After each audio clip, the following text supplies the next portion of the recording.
Comment CMO et DSI coopèrent au service de l'innovation dans l'entreprise? Pour en parler, donc j'ai le plaisir de recevoir Fanny Rimbaud. Bonjour Fanny. Bonjour. Alors je rappelle que vous êtes responsable des contenus à l'EBG, donc l'EBG qui est un club d'affaires de l'économie digitale en France. C'est bien ça, je ne pourrais pas mieux le dire. À vos côtés, donc Didier Pavlac. Didier, vous êtes DSI du groupe Pénélope. Tout à fait. Voilà, et avant ça, dans une vie antérieure, vous avez également été DSI d'une entreprise en marketing. Tout à fait. Voilà, ce qui explique votre présence ici. En face de vous, Jean-Baptiste Dezard. Jean-Baptiste, vous êtes directeur marketing de Deloitte. Oui, bonjour. Bonjour. Et à vos côtés, donc Pierre Landry, rédacteur en chef d'IT for Business. Bonjour Pierre. Bonjour Nicolas. Et alors justement, dans le prochain numéro d'IT for Business qui sortira en avril, il y a un dossier qui porte sur le tandem DSI-CMO. Est-ce que vous pouvez nous en dire un petit mot ? Oui, c'est un dossier qu'on aime bien faire tous les ans pour savoir comment progresse la relation CIO-CMO, qui a été toujours un petit peu tendue. Hein, on discutait tout à l'heure. Il y a toujours des petites tensions, mais ça s'améliore. Et pourquoi ? Parce que chacun met un petit peu d'eau dans son vin et essaie de travailler ensemble pour que ça aille au mieux. Ça aille au mieux, par exemple, en utilisant de toutes sortes d'outils de gestion de campagne que peut préconiser le CMO ou le CIO qui peut travailler en veille sur ce genre de produit. Il y a aussi l'utilisation des réseaux sociaux dont on parle, et puis des techniques, des méthodologies comme le A/B testing pour la conception de sites web pour améliorer le parcours client. Voilà, c'est un petit peu tout ça qu'on dit dans le... Donc en fait, ce qui évolue, c'est les outils utilisés et ensuite chacun met un petit peu d'eau dans son vin. C'est-à-dire qu'au début, en fait, il y avait une opposition et aujourd'hui, on travaille ensemble. C'est ce que montre le dossier. C'est pas une opposition, on en discutera tout à l'heure avec les gens qui sont ici. C'est une difficulté de compréhension et des gens qui parlent avec leur propre langage. On a un petit bréviaire dans le dossier pour rappeler certains termes que... Comme ça, les DSI pourront apprendre. Alors, le métier de DSI, on le connaît plutôt bien dans cette émission. Le métier de directeur marketing, on le connaît aussi, mais on le connaît peut-être un petit peu moins. Fanny, à l'EBG, vous publiez tous les deux ans Référentiel Marketing 2015, qui est une grande étude en fait, qui est issue d'entretiens avec 100 directeurs marketing, justement sur l'évolution de leur métier.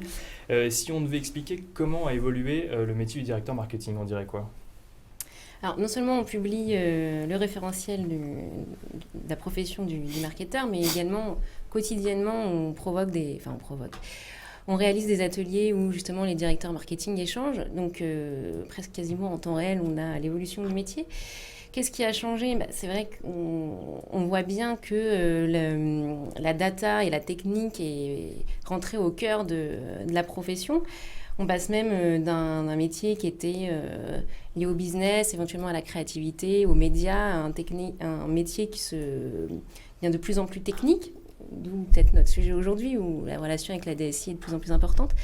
Les évolutions du métier, donc voilà, c'est ça, c'est la technique, c'est une meilleure connaissance client grâce à la data, des enjeux de personnalisation, des enjeux de mobilité avec des équipements mobiles qui sont de plus en plus forts, et ça constitue, je pense, les enjeux majeurs de nos CMO aujourd'hui.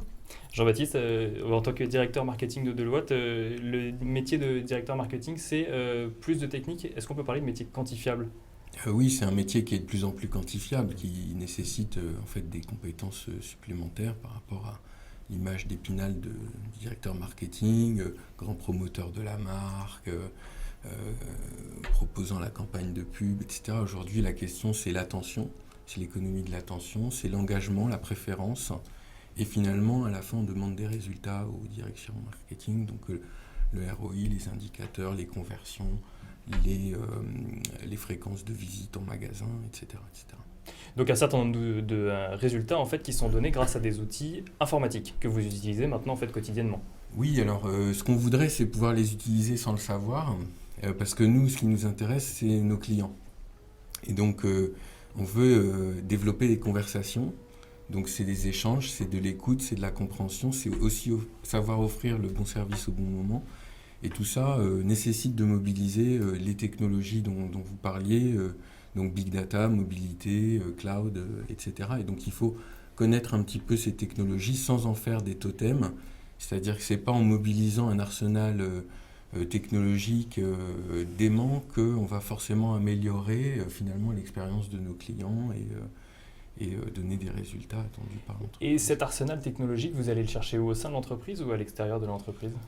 Alors c'est là où enfin voilà, il faut être curieux et aller le chercher à l'extérieur parce qu'il y a beaucoup d'innovation et l'innovation a lieu dehors, il faut se le dire. L'innovation est mondiale et ça bouge très vite. Enfin, je pense que dans le dossier, vous pourrez en parler. Et en même temps, il faut comprendre quels sont nos atouts. On a déjà des savoir-faire, des datas, des sujets dans l'entreprise et il faut savoir les exploiter. Donc vous voyez, savoir faire cet équilibre est assez primordial pour, je dirais, connecter finalement nos idées, notre créativité, nos désirs de développer de nouveaux services à quand même un existant qui est là et qui est important pour l'entreprise. Didier, en tant que DSI, face à ce qui vient d'être dit, la place du DSI aujourd'hui dans l'entreprise et dans l'innovation, vous la situez où à peu près ? Aujourd'hui, le DSI doit être un facilitateur. C'est-à-dire que quel que soit l'outil, c'est le DSI qui va faciliter pour le commercial, pour le marketing, la mise en place de ces outils. Et ces outils aujourd'hui, ce n'est pas le DSI qui va les amener. Le DSI, ça va être le marketing, ça va être le commercial, ça va être les autres directions métiers qui vont nous l'apporter. À nous de le mettre en place au sein de l'entreprise, mais c'est nous qui allons mettre en place tout ça. Alors il y a quelque chose qu'on entend souvent quand on parle de marketing, c'est de stratégie multicanale. Donc quand on est dans une direction marketing, j'imagine qu'on ne fait pas appel à une seule agence ou à un seul prestataire, mais à plusieurs agences. Qui doit être le garant en fait, de la bonne stratégie multicanale par exemple ? C'est la direction marketing, c'est la DSI, c'est les deux, c'est beaucoup d'échanges entre les uns et les autres ? Pour moi, c'est les deux. Je dirais, on est dans la même entreprise, on travaille dans le même but. Donc, c'est ensemble que l'on va travailler pour mettre en œuvre. Le marketing va rester, je dirais, sur sa partie marketing. Nous, on va donner, je dirais, les recommandations de sécurité, mais c'est quelque chose que l'on fera ensemble et qu'il faut faire ensemble. Ça pose aussi la question de qui a la responsabilité du parcours client, parce que si c'est omnicanal, c'est bien l'expérience client dont il est question. Et en tout cas, moi, de ce que j'entends, c'est que chaque direction a un petit peu le monopole de la connaissance client. Or, on voit bien qu'elle est diffusée dans l'ensemble des départements. Et ça veut dire qu'ils ont le monopole de la connaissance client, ils ont chacun leur connaissance client. Exactement. Et qu'ils ne mettent pas en forcément réalité, en relation. il faut l'agréger pour vraiment bien le connaître. Et alors, ce qui est intéressant, c'est que je pense qu'on voit tous fleurir des nouvelles professions ces dernières années. On aura peut-être l'occasion d'en parler. Alors, il y a le Chief Digital Officer, il y a le Chief Data Officer, mais il y a également la direction de l'omnicanal. Alors, donc spécialisé justement dans cette stratégie multicanale. Voilà. Donc, est-ce que c'est vraiment cette direction de l'omnicanal qui a la responsabilité de la vision omnicanale ? Ça, c'est à discuter, mais en effet, a priori, c'est diffus dans l'ensemble des métiers. En tout cas, c'est... Et donc, ça montre quand même quelque chose, c'est qu'il y a plein de métiers différents. Comment est-ce que, en tant que direction marketing, on crée en fait sa stratégie, à savoir qu'on peut faire appel au Chief Data Officer, au Chief Digital Officer, au Chief Omnicanal Officer, au DSI, comme si on créait plein de nouveaux métiers en fait face à ces nouvelles contraintes. Comment est-ce qu'on l'intègre dans une stratégie globale ? Écoutez, déjà il faut savoir quel est notre rôle en tant que CMO. Et j'avais effectué un entretien avec un grand directeur marketing d'une grande enseigne française qui m'avait dit, moi je suis le Nord, c'est le client. Et donc je rappelle que finalement il n'y a pas de silo, il y a un seul client qui a une expérience avec la marque, qu'il soit dans un magasin, qu'il soit sur le site web, qu'il soit en route pour aller au magasin ou après sa visite au magasin, l'expérience continue. Et donc on devient finalement une sorte de chef d'orchestre qui va mobiliser finalement les entités opérationnelles pour que le service après-vente, par exemple, ait une réponse cohérente par rapport au commercial rencontré dans le magasin, qui a fait une offre et qui a réalisé une opération. Donc tout ça, évidemment, il y a une dimension technologique, mais il y a surtout une dimension d'organisation et de partage au service du client. Et c'est là où le directeur marketing a un rôle à jouer pour essayer de renforcer la cohérence et la pertinence dans l'expérience client, qui aujourd'hui est un peu le maître mot pour fédérer tout le monde. Alors expérience client, justement, c'est quelque chose qui ressort du dossier IT for Business. On parle de stratégie plus orientée Customer Value, Pierre. Oui, mais comme le disait tout à l'heure Jean-Baptiste et Didier, il faut voir, on cherche la valeur pour le client. Alors c'est sûr que le directeur marketing a plusieurs approches. Il va avoir une approche sur le web, il va avoir multicanal. En fait, sur chaque canal, il va faire des petites choses. Avec le petit ROI qu'on attend de lui sur chaque canal. Mais il ne faut pas qu'il perde le nord, comme disait Jean-Baptiste, et que c'est vraiment la valeur pour le client, en faisant attention de ne pas mettre trop de pression sur lui, parce que sinon il s'en va. Alors, il y a une autre question qu'on peut se poser. On disait que l'innovation était à l'extérieur de l'entreprise. L'innovation, bon, beaucoup disent que c'est, et ça passe surtout par les startups. On en parlait avant cette émission. Qui doit être l'interlocuteur des startups? Est-ce que c'est la direction marketing qui doit aller chercher en fait les startups qui proposent un service dont elles ont besoin, ou est-ce que c'est au DSI de faire une sélection de startups qui correspondent à la politique de l'entreprise pour ensuite les proposer à la direction marketing? Moi, je dirais c'est les directions métiers. Lorsqu'elles ont besoin de quelque chose, elles vont le chercher. Voilà, il faut arrêter de vouloir focaliser, de vouloir régenter. L'innovation, c'est telle direction, les startups, c'est l'action. Le commercial a besoin d'une application, elle va sur une startup, elle trouve quelque chose, elle l'apporte. Voilà, très bien. Le marketing, pareil, souhaite développer peut-être une application qu'elle n'a pas avec une start-up. Pourquoi pas? Je pense que... Et du coup, le DSI intervient à quel moment alors dans cette relation? Le DSI, lui, il va être en charge d'intégrer tout ça dans le système d'information de l'entreprise. Et ce sera à lui de s'adapter par rapport à ça. Donc le DSI s'adapte systématiquement en fait, à la stratégie prise par les autres métiers. Voilà, parce qu'effectivement, c'est les métiers qui connaissent mieux, je dirais, le métier soit des clients, soit de l'entreprise. Et nous, on va faire que ça fonctionne bien. Jean-Baptiste, vous partagez cette... Oui, alors pour moi, l'innovation, il y a un champ beaucoup plus large de l'innovation, c'est-à-dire qu'on peut innover dans quasiment tous les compartiments de l'entreprise. C'est pour ça que chez nous, on a une direction de l'innovation qui est autonome et qui réfléchit sur les nouvelles manières de faire, pour résumer, à tous les niveaux. Et donc, moi, mon sujet sur l'innovation, c'est plutôt de trouver des différences et renforcer finalement l'impact sur le client, justement pour être fin, au bon endroit, au bon moment, dans le bon message, dans le contexte, et avec la géolocalisation, la mobilité, etc. Les réflexes sont différents. Vous le voyez bien quand vous utilisez votre mobile. Aujourd'hui, on a des campagnes. On mesure effectivement le taux d'accès à cette campagne par les devices, et 70-80% des consommateurs de cette campagne sont des gens en mobilité. Tout ce qui est content, par exemple, les nouveaux contenus, la maîtrise de la vidéo, tout ça, c'est des vrais sujets pour finalement faire du brand content, etc. Mais on sait que les gens vont les consommer dans certaines circonstances, vont les snacker quelque part, et donc on va aller sur des formats très courts et proposer en fait un parcours pour que les gens découvrent si le besoin s'en fait sentir. Et ça, il faut le monitorer, parce que quelqu'un qui s'intéresse est auto-qualifié par définition, et le fait même qu'il continue l'expérience est un signe qui fait qu'on va pouvoir le suivre, etc. Donc vous voyez, cette histoire d'innovation, c'est multifacteur en fait. Il y a la technologie, d'accord, qui est souvent un petit déclencheur sympa. Mais après, il y a l'usage en fait. Derrière, voilà, technologie. Il y a l'usage, qu'est-ce qu'on en fait, pour quel objectif, et finalement, qu'est-ce que ça change pour nos clients? Est-ce que ça a changé quelque chose chez nos clients? Oui, non. Si ça n'a rien changé chez nos clients, est-ce que c'est de l'innovation? Ou est-ce que c'est un gadget? Ou est-ce que c'est... Ouais. Donc il faut faire attention à ça. Et il y a une autre question qu'on peut se poser, c'est la question des infrastructures, parce qu'on peut avoir effectivement les meilleures idées du monde quand on veut mettre en place une innovation. Quand il s'agit en fait ensuite de faire en sorte qu'elle tourne et qu'elle fonctionne, c'est là où effectivement on se retourne vers la DSI. Bien sûr, oui. À nous effectivement de voir si soit ça rentre, je dirais, dans notre infrastructure, ou si la mise en place de cette innovation sera mieux gérée dans le cloud ou chez un hébergeur. Fanny, vous rencontrez très régulièrement des directeurs marketing. Est-ce que vous remarquez que le profil va vers des compétences de plus en plus IT ou pas encore?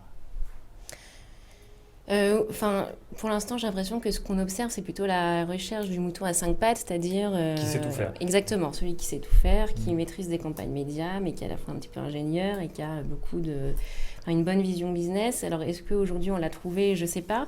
Et justement, je crois que finalement, on est un peu dans un rassemblement de plusieurs profils, à savoir le CMO, le fameux Chief Data Officer également, qui vient accompagner ou alors combler les lacunes du CMO sur la partie analytics et data. Ça, c'est un binôme qu'on voit de plus en plus. et le Chief Digital Officer qui, lui, a priori une vision peut-être un peu plus technique des sujets et qui va être transversale. Et sur d'ailleurs ces 2 nouveaux rôles dans l'entreprise, à savoir le Chief Digital Officer ou le Chief Data Officer, c'est vrai qu'en fonction des organisations, on voit qu'il ne rapporte pas aux mêmes directions. Alors, est-ce qu'il doit y avoir un standard on voit que le marché se cherche encore sur l'intégration de ces fonctions. Alors justement, quand on est donc à la direction marketing ou à la direction SI, on voit qu'aujourd'hui on ne parle plus que de données. Quand on voit arriver un Chief Digital Officer ou un Chief Data Officer, ça envoie quel message? Ça veut dire que c'est des nouveaux métiers qui se créent, ça veut dire qu'on doit se disrupter, c'est un peu des deux, on travaille ensemble ou pas du tout? Non, faut travailler ensemble. Je pense qu'aujourd'hui, même nous, l'exploitation des données, toute la richesse des données que nous avons, on ne sait pas l'exploiter. Et le fait d'accueillir aujourd'hui un chef data officer, c'est vraiment une opportunité pour l'entreprise. Et donnons-lui tout ce qu'il a besoin, toutes les données, toutes les infrastructures qu'il a besoin, justement pour faire parler ces données pour nos clients, pour l'entreprise. Qui est garant de la sécurité dans cette organisation avec justement cette compartimentation entre les différents métiers quand il s'agit par exemple de faire une campagne marketing? C'est la direction marketing ou la direction des systèmes d'information? C'est une question que je vous pose à tous les quatre, hein. Vous n'aurez pas forcément tous le même avis. La question se pose parce qu'effectivement il y a une responsabilité sur les données elles appartiennent à qui? Normalement au métier. Donc qui c'est qui s'en occupe des données? C'est l'informatique. Mais par contre, qui c'est qui garantit tout ça au niveau de l'entreprise? C'est la direction juridique ou c'est le patron qui est responsable?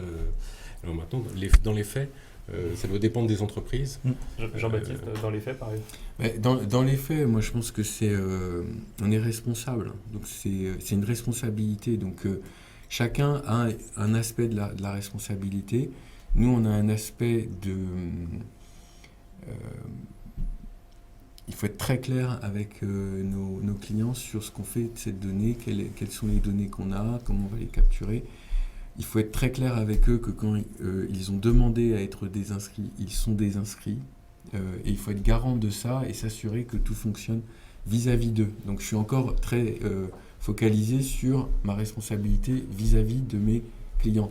Mais après, il y a d'autres parties, effectivement, la conservation des données, la validité des données. Donc moi, je travaille avec le SIL de Deloitte pour m'assurer que quand je travaille avec un partenaire, s'il y a des échanges de données nominatives, on fait ça selon les règles et ça a été validé, etc.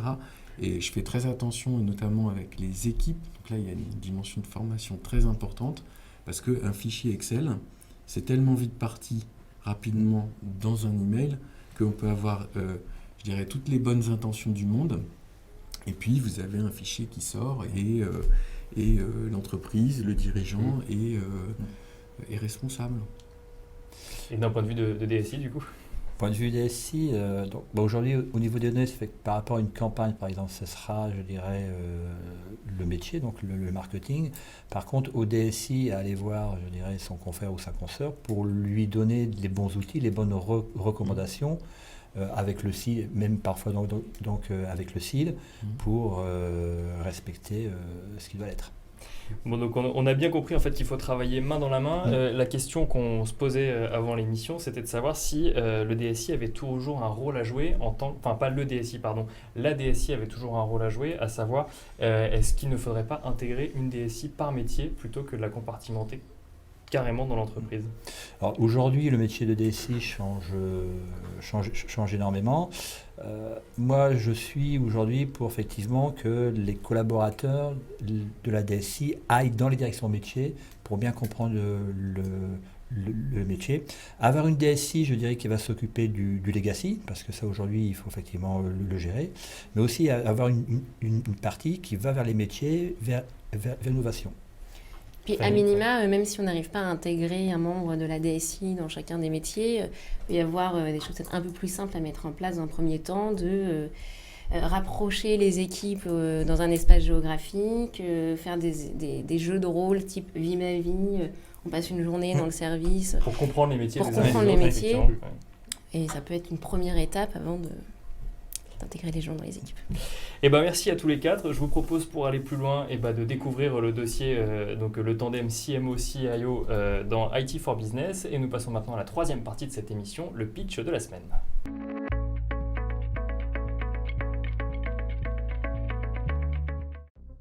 Demain appartient aux plus rapides. Pour vous aider à aller toujours plus vite, nous avons créé une nouvelle entreprise totalement dédiée à l'avenir de votre secteur. Où les hommes, la technologie et les idées font avancer le monde ensemble. Accélérer l'innovation, accélérer le changement, accélérer l'avenir. Hewlett Packard Enterprise.